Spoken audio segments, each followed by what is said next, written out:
Shalom, shalom, bom dia! Vamos orar juntos?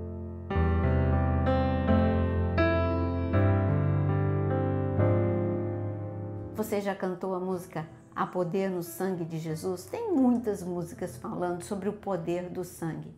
Essa foi a primeira grande realidade que eu aprendi e que me trouxe segurança. Eu, como você que me acompanha, você sabe que eu tive uma infância bem assustadora, com as trevas me apavorando, e porque nós não éramos, ninguém tinha apresentado a verdade para nós.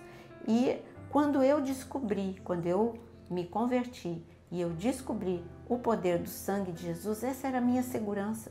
Eu sabia que se eu clamasse pelo sangue de Jesus, Senhor, que o seu sangue seja colocado sobre a minha vida, eu quero estar escondida, protegida pelo poder do sangue, e as trevas não podem me tocar. E eu vi que funcionava. Essa é uma grande realidade. Há poder no sangue de Jesus.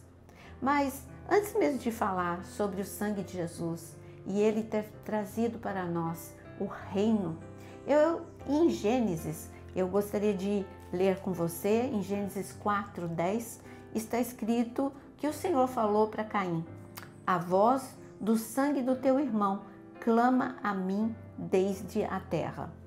Ninguém tinha falado. Para Caim, ele tinha feito aquilo em oculto, mas claro, Deus onisciente tudo vê. Mas Deus chegou até a Caim, não falando: Caim, eu vejo tudo, Caim, não adianta você se esconder de mim. Não foi dessa forma que Deus falou. Deus falou: o sangue do teu irmão clama, o sangue tem voz. Essa é uma grande realidade. O sangue da ferida, daqueles que nós ferimos, tem uma voz. Por isso é que nós temos uma arma. Sabe qual é a arma? O pedido de perdão. Quando nós pedimos perdão, essa dívida que fica pelas ofensas e por tudo aquilo que você fez contra uma pessoa, ela fica anulada. Porque enquanto você não fala, enquanto você não pede perdão, enquanto você não restaura essa situação, está escrito na Bíblia.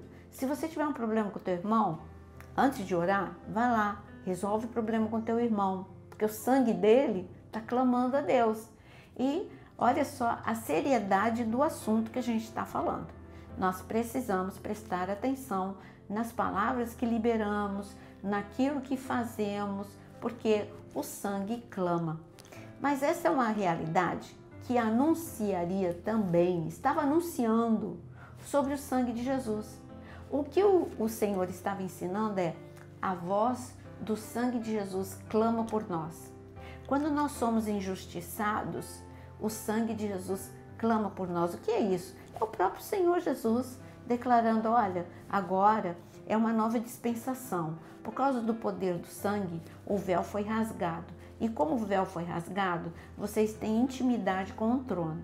E vocês podem, como está escrito em Hebreus, entrar até o trono, ir até o trono da graça para receber favor em tempo oportuno, em tempo que você precisa.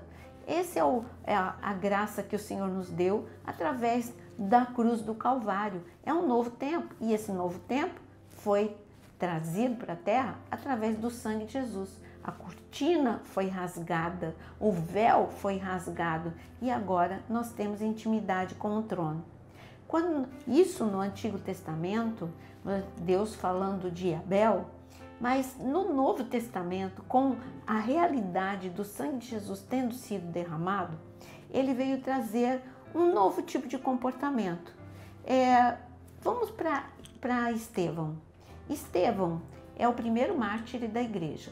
E quando ele está lá em Atos capítulo 7, depois que ele fez aquela sermão, digamos assim, uma exposição é incrível a revelação que Deus deu para Estevão. Estevão, ao invés dele se defender, quando deram a oportunidade para ele falar, ele aproveitou a oportunidade para pregar.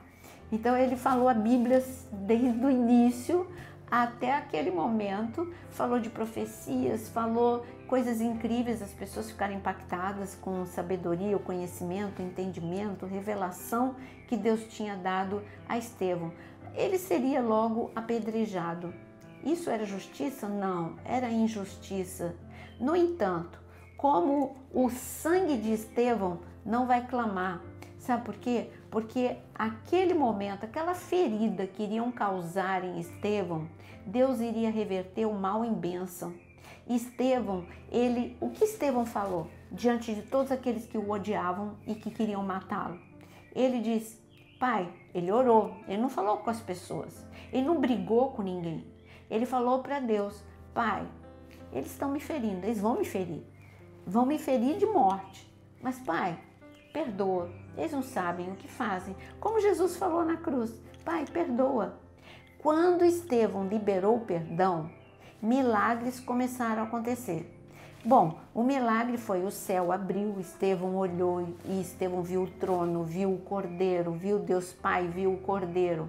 Quer mais milagre? O milagre, todo mundo viu que o rosto de Estevão brilhava, era como o rosto de um anjo. Quer mais milagre? Aquele que estava ali para apedrejá-lo, ser testemunha desse apedrejamento, que era Paulo, se converteu. Se converteu não naquele exato momento, mas foi um passo para a conversão. Ele ficou impactado. Quando ele olhou para o rosto de Estevão, ele viu que Estevão tinha um rosto de anjo, brilhava. Ele tinha amor, ele tinha paz, ele tinha alegria. E Paulo, ele falava, eu não tenho nada disso. Eu leio a Bíblia, eu busco a Deus, mas eu não tenho o que Estevão tem. Isso marcou no coração de Paulo. Paulo queria o que Estevão tinha. E eu quero dizer que essa força sobrenatural que Estevão teve de, mesmo sendo ferido, liberar quem não pediu perdão. Olha que eu subi de nível, hein? Antes eu falei, olha, você deve, para você ter céus abertos sobre a sua vida, você precisa acertar as contas com seu irmão. Peça desculpas, refaça este momento. Reconciliação é a palavra. Se reconcilie com teu irmão. Fui num primeiro nível. Agora eu estou indo num nível mais alto, porque o Senhor mesmo disse que a gente tem que subir de degrau em degrau, em glória. Agora o nível mais alto é Deus te ensinando a perdoar quem não te pediu perdão. Olha só, isso nós conseguimos porque é Cristo em nós, esperança da glória. Porque você pode dizer, não mais eu, mas Cristo vive em mim. Você pode dizer isso? Só quando você consegue perdoar quem nem te pediu perdão, é que você pode dizer, não mais eu vivo, mas Cristo vive em mim. A realidade é que para estas pessoas que sabem pedir perdão, para essas pessoas que perdoam, mesmo aqueles que não pediram perdão a você, este tipo de relacionamento, esse tipo de atitude te leva para mais perto do trono. E quanto mais perto do trono, mais protegido pelo escudo do Senhor, pela glória do Senhor e pelo sangue de Jesus. O sangue de Jesus colocado no umbral da porta era sinal de que todos eles acreditavam que o Senhor era poderoso para guardar as famílias e as casas. E assim o inimigo teve que, o destruidor, via o sangue e pulava aquela casa. Essa casa eu não posso tocar. Pessoas marcadas pelo sangue de Jesus. Ele olha para você e fala, essa eu não consigo destruir. Mesmo quando ela está ofendida, ela perdoa. Essa eu não consigo destruir. Mesmo quando ele erra, ele vai e pede perdão. Esse é o nível que Deus quer que você viva. Há poder no sangue de Jesus, mas para aqueles que obedecem à palavra. Então, neste momento, nós vamos orar. Coloque aqui nos comentários o seu pedido de oração, porque nós levamos para a intercessão e também podemos orar uns pelos outros.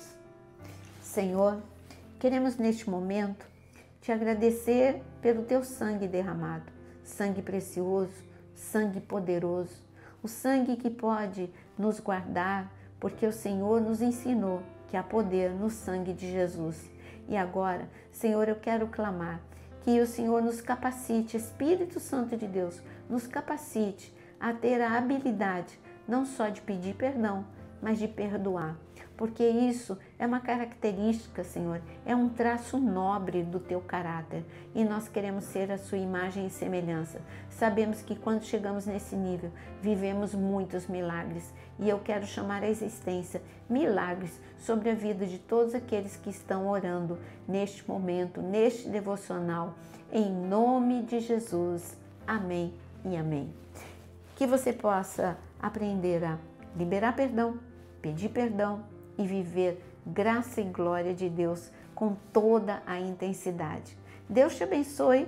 Não esqueça, deixa seu like e compartilhe com muitos nos seus grupos de WhatsApp.